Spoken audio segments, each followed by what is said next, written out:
ഇപ്പം നമ്മൾ ഇതെല്ലാം റിപ്പോർട്ട് ചെയ്ത് വെച്ച പ്ലാന്റ്സുകളാണ്. അപ്പോൾ ഇതിനകത്ത് നമ്മളിപ്പോൾ വളപ്രയോഗം, ഇനിയിപ്പോൾ മഴയെല്ലാം കഴിഞ്ഞ് വെയിലൊക്കെ ആകുന്നു, അപ്പോൾ ഇതിനകത്ത് വളപ്രയോഗം ചെയ്തു കൊടുക്കണം.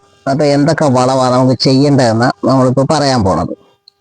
അപ്പോൾ ഇപ്പം ഇത് നമ്മൾ പിന്നെ റിപ്പോർട്ട് ചെയ്തിട്ട് ഇപ്പോൾ ഏതാണ്ട് ഒരു 2 ആഴ്ച 3 ആഴ്ചയോളം ആയിട്ടുണ്ട് ഇത്.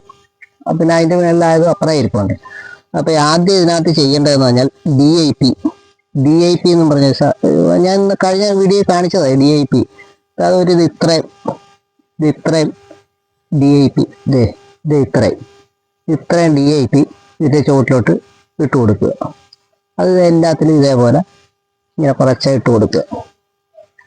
പിന്നെ അത് കഴിഞ്ഞ് ഒരു 2 ആഴ്ച കഴിഞ്ഞ്, പിന്നെ നമ്മളൊരു 2 ആഴ്ച കഴിഞ്ഞ് ഇടാവുള്ള 2 ആഴ്ച കഴിയുമ്പം ഫാക്ടം ഫോസ്, അതിപ്പോൾ ഞാനിപ്പോൾ കാണിക്കുന്നില്ല. ഫാക്ടം ഫോസ് പിന്നെ ഇതേപോലെ ഈ അളവിൽ തന്നെ ഫാക്ടം ഫോസ് പിന്നെ കുറച്ച് ഇട്ട് കൊടുക്കുക.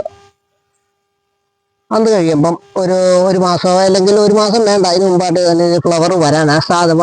മിക്കവാറും എല്ലാ 90% ഫ്ലവർ വരും. അഥവാ ഇനി വന്നില്ലെങ്കിൽ വേറൊരു ട്രിക്കുണ്ട്. 50 മില്ലി വിനാഗിരി 1 ലിറ്റർ വെള്ളത്തിൽ കലക്കി ഒന്ന് ചുവട്ടിൽ കുറച്ച് ഒഴിച്ചു കൊടുത്താൽ മതി. പെട്ടെന്ന് തന്നെ ഫ്ലവർ വരും.